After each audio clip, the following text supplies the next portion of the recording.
Hello friends, आपका मेरे YouTube channel पर स्वागत है। दोस्तों, आज हम बात करेंगे गम रिसेशन के बारे में, अर्थात दांतों के मसूड़ों का अपने नॉर्मल पोजीशन से नीचे चले जाना, अर्थात जो उनकी पोजीशन है उससे नीचे चले जाते हैं और जिसके कारण दांत की जो रूट है वो भी दिखाई देनी शुरू हो जाती है। तो इसके क्या कारण हो सकते हैं और इसके क्या अर्ली सिम्टम होते हैं और इसकी क्या ट्रीटमेंट करनी चाहिए, ये सभी इस वीडियो में आज हम बात करेंगे।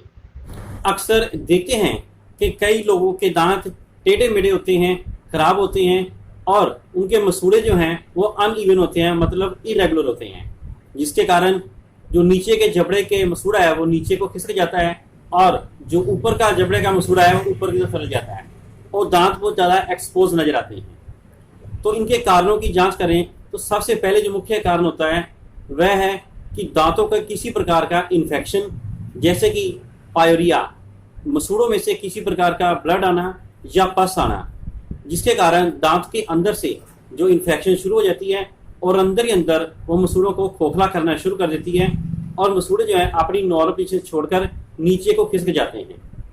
दूसरा है किसी और प्रकार के दांतों की खराब कंडीशन या कोई बीमारी जिसके चलते मसूड़ों के ऊपर ज़्यादा असर पड़ता है।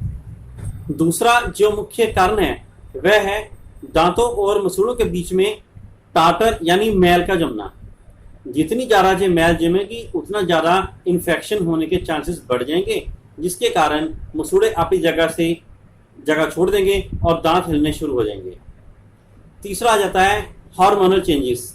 ये लेडीज में मुख्य तौर पर पाया जाता है, जैसे कि प्यूबर्टी के समय, और दूसरा प्रेगनेंसी के समय, और तीसरा मीनोपॉज यानी जब महीना बंद हो जाता है उस समय हार्मोनल चेंजेस होने के कारण जो मसूड़े हैं वो अपनी नॉर्मल पोजीशन को छोड़ देते हैं। अगला जो मुख्य कारण है वह है हार्ड ब्रशिंग, अर्थात कई लोग दांत साफ करते हुए कई जोर लगा के ब्रश करते हैं, जिसके कारण जो मसूड़े हैं वो छिल जाते हैं और उनके अंदर जख्म बन जाता है और जख्म बनने के कारण वहाँ इन्फेक्शन शुरू हो जाती है, जिस कारण मसूड़े अपनी जगह से नीचे चले जाते हैं। तो हार्ड ब्रशिंग ये भी खतरनाक है। और दूसरा, कई लोग बहुत लंबे समय तक ब्रश करते रहते हैं, 15-20 मिनट तक। ऐसा बिल्कुल नहीं करना है। जो नॉर्मल ब्रशिंग टाइम है 5-7 मिनट, उससे ज़्यादा नहीं करना चाहिए। इससे जो है गम्स के ऊपर बुरा असर पड़ता है। अगला जो कारण आता है वह है जेनेटिक्स, अर्थात अगर किसी के मम्मी डैडी या दादा दादी को ये प्रॉब्लम हो चुकी है तो उनमें इनके होने के चांसेस बढ़ जाते हैं। इस प्रकार से ये कुछ एक मुख्य कारण थे जिनके कारण ये गम रिसेशन होती है। अब जानते हैं इनके जो मुख्य लक्षण क्या हो सकते हैं। शुरू में किसी भी मरीज को ये पता नहीं चलता कि उसके गम नीचे जा रहे हैं, क्योंकि वो इसकी तरफ ध्यान देता ही नहीं है। सबसे पहले उनको पता तब चलता है जब वो कुछ खाते पीते हैं तो उनको ठंडा गर्म लगता है। उस समय देखने पर यह कंडीशन पता चलती है कि कुछ गम्स 1 या 2 नीचे को चले गए हैं, जिसके कारण उनका जो दांतों की रूट है वो एक्सपोज हो गई है, जिसके कारण उनको हवा लगने पे भी दर्द होती है या वो कुछ ठंडा या गर्म खाते हैं और उसके कारण उनको दर्द शुरू हो रही है। तो सबसे पहला सिम्टम इनको वही होता है जब उनको दर्द शुरू होती है। दूसरा जो सिम्टम आता है वह है दांतों का हिलना। जब काफ़ी मात्रा में गम्स नीचे को चले जाते हैं तो उनकी पकड़ जो दांतों के ऊपर कम हो जाती है, जिसके कारण दांत हिलने शुरू हो जाते हैं। और अगर एक बार दांत हिलना शुरू हो गए तो बाकी दांतों को भी खराब कर देते हैं, जिसके कारण पूरा जबड़े का खराब होने का डर रहता है।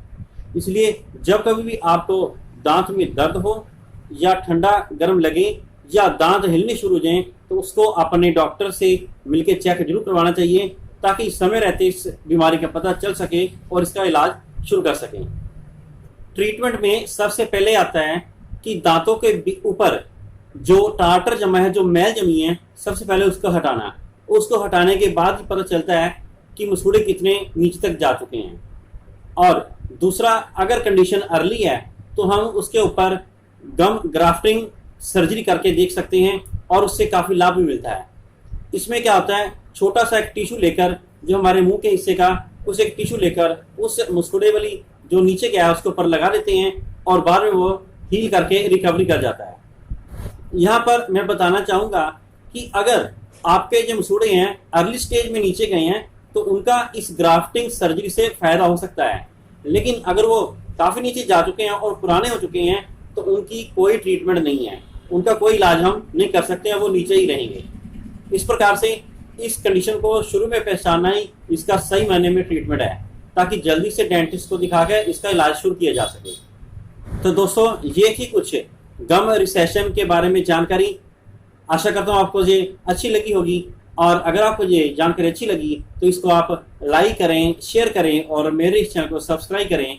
Thank you.